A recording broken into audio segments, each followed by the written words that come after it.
नमस्कार दोस्तों, आज की इस वीडियो में हम कंपेयर करने वाले हैं SBI magnum mid cap fund का आदित्य बिरला सन लाइफ मिड कैप फंड के साथ। इससे पहले की वीडियो में हमने SBI magnum mid cap fund के साथ एचडीएफसी, आईसीआई, एक्सिस, टाटा इन सभी मिड कैप म्यूचुअल फंड का कंपेयर करके देख चुके हैं। मिड कैप फंड कंपैरिजन की ये सीरीज चल रही है और इसी में आज हम कंपेयर करने वाले हैं एसबीआई के साथ आदित्य बिरला सन लाइफ मिड कैप फंड का। हमेशा की तरह हम 6 टॉपिक्स पर बात करने वाले हैं। सबसे पहले बात करेंगे हम फंड ओवरव्यू पर, फिर उसके बाद रिटर्न्स देखेंगे, रिस्क मेजर्स क्या है, पोर्टफोलियो क्या है, फंड डिटेल क्या है, लास्ट में हम कैलकुलेट करके देखेंगे कितना फंड अपने लिए बना सकते हैं। तो आइए सबसे पहले एक नज़र डाल लेते हैं फंड ओवरव्यू पे। अगर इस समय हम एनएवी की बात करें तो SBI magnum mid cap fund direct plan growth का एनएवी चल रहा है 153 रुपये 4 पैसे। वहीं आदित्य बिरला का एनएवी चल रहा है 515 रुपये 31 पैसे। जहाँ तक वीआरओ रेटिंग का बात है तो एसबीआई को मिला है 3 स्टार, वहीं आदित्य बिरला सन लाइफ मिड कैप फंड को मिला है 1 स्टार रेटिंग। अब रेटिंग जिस फंड को जितने ज़्यादा स्टार होते हैं वो फंड उतना अच्छा होता है। आदित्य 1 से लेकर 5 तक की रेटिंग होती है। आदित्य बिरला सन लाइफ मिड कैप को एक स्टार रेटिंग मिला है, तो इसका मतलब ये स्टार अभी पहले ही पायदान पर है।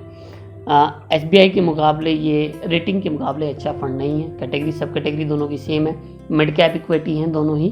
फंड एज की बात कर लें तो जहां दोनों ही जो हम कंपेयर कर रहे हैं 8 साल 11 महीने के डाटा से कंपेयर कर रहे हैं। फंड साइज जहां एसबीआई का 6588 करोड़ है, वहीं आदित्य बिरला का 3332 करोड़ है। अब रिटर्न की बात करें तो रिटर्न 3 महीने का रिटर्न एसबीआई का 6.03 है, वहीं आदित्य बिरला 3.14। 6 महीने का एसबीआई 19.93, आदित्य बिरला 20.96। 1 साल का एसबीआई 56.4, वहीं आदित्य बिरला 53.6। 3 साल की बात करें तो एसबीआई का 27.07 और आदित्य बिरला 20.34। 5 साल में एसबीआई 17.74, आदित्य बिरला 16.16। अगर ऑल टाइम की बात करें तो एसबीआई का 20.87 है, वहीं आदित्य बिरला का 17.61% है। अगर आप रिटर्न में देखें तो शॉर्ट टाइम ड्यूरेशन से लेके लॉन्ग ड्यूरेशन यानी 3 महीने से लेके 8 साल तक SBI magnum mid cap fund के रिटर्न ने हमेशा बीट किया है आदित्य सन लाइफ को। अब आइए एक नज़र इनके रिस्क मेजर्स पर डाल लेते हैं। जो इंपॉर्टेंट है वो अल्फा है। एसबीआई का अल्फा यहाँ 2.78 है, वहीं आदित्य बिरला सन लाइफ का अल्फा -3.23 है। अल्फा हमें बताता है इंडेक्स के मुकाबले इस म्यूचुअल फंड ने कितना रिटर्न दिया है। जहाँ एसबीआई के म्यूचुअल फंड ने इंडेक्स के मुकाबले कहीं ज़्यादा रिटर्न दिया है, तो एसबीआई आदित्य बिरला सन लाइफ ने अपने इंडेक्स के मुकाबले बहुत ही कम रिटर्न दिया है। अब इनके बीटा की बात कर लेते हैं, जहाँ बीटा एसबीआई का 0.98 है, वहीं आदित्य बिरला सन लाइफ का बीटा 0.97 है। इसका मतलब है कि इन दोनों ही म्यूचुअल फंड की कितनी वॉलेटिलिटी है अपने इंडेक्स के मुकाबले। तो दोनों ही म्यूचुअल फंड सेम वॉलेटाइल है, जितना वो इंडेक्स बढ़ता है उसके कंपैरिजन में कम बढ़ते हैं। अगर इंडेक्स गिरता है तो उसके कंपैरिजन में दोनों ही म्यूचुअल फंड कम गिरते हैं। दोनों के लगभग सेम ही है, 0.1% का डिफरेंस है। अब आइए एक नज़र इनके पोर्टफोलियो में डाल लेते हैं। टॉप 3 सेक्टर्स की बात करें तो SBI magnum mid cap fund का टॉप 3 सेक्टर में ऑटोमोबाइल है, कंस्ट्रक्शन है, फाइनेंशियल है। वहीं आदित्य बिरला सन लाइफ में फाइनेंशियल है, हेल्थ केयर और केमिकल्स हैं। टॉप 5 होल्डिंग्स की बात करें तो यहाँ एसबीआई के पास टॉप 5 होल्डिंग्स में सीला फोम है, पेज इंडस्ट्री है, कार्बेडम है, टीआई फाइनेंशियल है, सोना बीएलडब्ल्यू पियर्सन फॉर्गिंग लिमिटेड है। वहीं आदित्य बिरला के पास टॉप 5 होल्डिंग्स में एम्फेसिस लिमिटेड है, टाटा पावर है, माइंडट्री है, tube investment of India limited है, चोलामंगलम इन्वेस्टमेंट एंड फाइनेंशियल है। दोनों ही म्यूचुअल फंड इक्विटी के हैं। तो जहाँ एसबीआई ने 96.71% पैसा अपना इक्विटी में निवेश कर रखा है, तो आदित्य ने वहीं लगभग 1% ज़्यादा 97.75% पैसा अपना इक्विटी में निवेश किया हुआ है। अगर आप फंड डिटेल्स की बात करें तो एक्सपेंस रेशियो जहाँ एसबीआई का 1.08% है, वहीं आदित्य बिरला का ज़्यादा है 1.2% है। एग्जिट लोड दोनों का सेम है। एग्जिट लोड में होता है आप 10% या उससे ज़्यादा यूनिट 1 साल के अंदर ही रिडीम करते हैं, तब आपको म्यूचुअल फंड हाउस को एग्जिट लोड भी पे करना होता है। अपने टोटल रिडीम किए हुए अमाउंट पर 1% है, कोई लॉकिंग पीरियड नहीं है दोनों में। बेंचमार्क इंडेक्स भी दोनों का सेम है। मैंने हमेशा बोला है जिन म्यूचुअल फंड्स का बेंचमार्क इंडेक्स सेम होता है केवल उन्हीं का कंपैरिजन किया जा सकता है। निफ्टी मिड कैप 150 ट्राई है दोनों का, मिनिमम इन्वेस्टमेंट की बात करें तो जहाँ SBI में आप सिप करना चाहते हैं तो 500 रुपये, लमसम के लिए 5000 रुपये। वहीं आदित्य बिरला में सिप करना चाहते हैं तो 1000 और लमसम करना चाहते हैं तो भी 1000 रुपये जमा कर सकते हैं। तो दोस्तों चलिए अब कैलकुलेट करके देख लेते हैं सिप और या लमसम करते समय लंबे समय में या शॉर्ट ड्यूरेशन हम कितना फंड अपने लिए बना सकते हैं। जैसे मैंने हमेशा बताया है कि म्यूचुअल फंड में रिटर्न कभी भी सेम नहीं रहता, तो हम मिनिमम 15% लेके चलते हैं और मैक्सिमम 25% लेके चलते हैं और कैलकुलेट करके देखते हैं कि शॉर्ट ड्यूरेशन और लॉन्ग ड्यूरेशन में कितना फंड अपने लिए बना सकते हैं।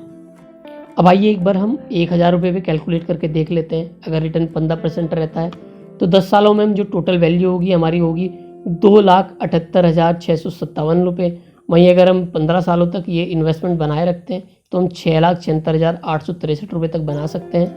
वहीं अगर हम 20 सालों तक ये रिटर्न बना के रखते हैं तो इसके लिए हमें जो टोटल वैल्यू मिलेगी वो मिलेगी पूरे 15,15,955 रुपये। वहीं 30 सालों में जो फंड वैल्यू हमारी बढ़कर हो जाएगी वो हो जाएगी पूरे 70,09,821 रुपये। रिटर्न 15% है, मंथली इन्वेस्टमेंट 1000 है। अब मान के चलते हैं हम अपने जो रिटर्न है हमें हमारी 15% ना रहकर 20% हो जाती है, तो इस कंडीशन में भी हम 10 सालों में 3,82,664 रुपये बना सकते हैं। वहीं 20 सालों में अगर हम 20 सालों की बात करें तो 20 सालों में ये जो रिटर्न होगी वो होगी पूरे 31,61,489 रुपये। वहीं 30 सालों में हम जो रिटर्न बना सकते हैं वो बनाते हैं पूरे 2,33,60,810 रुपये। दोस्तों ये जो रिटर्न थी ये रिटर्न थी 20%। अब मान के चलते हैं कि हमारी रिटर्न हो जाती है 25%, तो 10 सालों में हम 5,32,805 रुपये बना सकते हैं। वहीं 20 सालों में हम अपने लिए पूरे 68,59,095 रुपये बना सकते हैं। वहीं 30 सालों की बात करें तो इस कंडीशन में भी हम 8,19,74,715 रुपये अपने लिए बना सकते हैं। ये कंडीशन कब थी? मंथली इन्वेस्टमेंट हमारी 1000 थी, रिटर्न हमारा पूरे 30 सालों तक 25% रहता है। अब दोस्तों बहुत सारे म्यूचुअल फंड ऐसे भी हैं जिन्होंने अपने निवेशकों को 30% तक का रिटर्न निवेश पे दिया है। तो इस कंडीशन में अगर हम 10 साल तक इन्वेस्ट करते हैं और रिटर्न 30 साल रहता है, मंथली इन्वेस्टमेंट 1000 है, तो हम 7,52,684 रुपये बना सकते हैं। वहीं 20 सालों में हम अपने लिए पूरे 1,53,23,257 रुपये बना सकते हैं। वहीं अगर हम बात करें 30 सालों की तो 30 सालों में हम अपने लिए 29,73,82,551 रुपये बना सकते हैं। अगर 30 सालों तक 1000 रुपये मंथली इन्वेस्टमेंट करें और हर साल हमें 30% का रिटर्न मिलता रहे, तब इस कंडीशन में हम 29 करोड़ रुपए इतनी बड़ा रकम इतना बड़ा फंड अपने लिए बना सकते हैं। तो ये तो था दोस्तों सिप की कैलकुलेशन थी। अब हम लमसम करके कैलकुलेट करके देखते हैं। तो आइए दोस्तों अब हम 50,000 रुपये लमसम पे कैलकुलेट करके देखेंगे। रिटर्न हमारा 15% है। 10 सालों में हम 50,000 का 15% रिटर्न के हिसाब से टोटल वैल्यू जो होगी वो होगी पूरे 2,02,278 रुपये। वहीं अगर हम ऐसा 20 सालों तक करते हैं तो इस कंडीशन में हम 8,18,327 रुपये बना सकते हैं। वहीं 30 सालों में 50,000 रुपये लमसम इन्वेस्ट करके 15% रिटर्न रहती है, तो पूरे 33,10,589 रुपये बना सकते हैं। क्या होता है अगर हम ये जो रिटर्न है हमारी इसको बढ़ाकर 20% कर दें? 20% करने पर 10 सालों में आप अपने लिए बना सकते हैं पूरे 3,09,587 रुपये। वहीं 20 सालों में आप अपने लिए बना सकते हैं पूरे 19,16,880 रुपये। वहीं 30 सालों में ये आपका टोटल वैल्यू बढ़कर हो जाती है 1,18,68,816 रुपये। किस कंडीशन में? जब रिटर्न रहता है लगातार 30 सालों तक 20%। अब अगर मान लेते हैं कि आपका रिटर्न 25% रहे तो इस कंडीशन में 10 सालों में आप 4,65,661 रुपये बना सकते हैं अपने लिए। वहीं 20 सालों में आप पूरे 43,36,809 रुपये। वहीं 30 सालों तक अगर हम सेम रिटर्न बनाए रखते हैं तो हम अपने लिए 4,03,89,678 रुपये बना सकते हैं। अब दोस्तों मान के चलते हैं बहुत सारे, क्योंकि आपको म्यूचुअल फंड आपको पता ही है 30% तक का रिटर्न भी दे रहे हैं।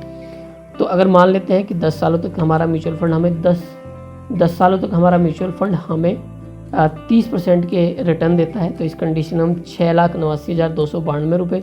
वहीं 20 सालों तक अगर हम इन्वेस्ट बनाए रखते हैं तो 95,02,482 रुपये।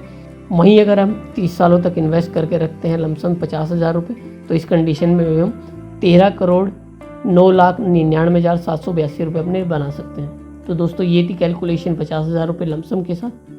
तो तो दोस्तों आज की इस वीडियो में SBI magnum mid cap fund का आदित्य बिरला सन लाइफ मिड कैप फंड के साथ कंपेयर आपको कैसा लगा। अगर आपका कोई प्रश्न या सुझाव हो तो आप कमेंट बॉक्स में लिख सकते हैं। अगर आप हमारी वीडियो अभी तक देख रहे हैं तो वीडियो को लाइक करना ना भूलें, साथ में हमारे चैनल को सब्सक्राइब भी करते चलें। हम कंपैरिजन की ढेर सारी वीडियो आपके लिए ऐसे ही बनाते रहेंगे। धन्यवाद।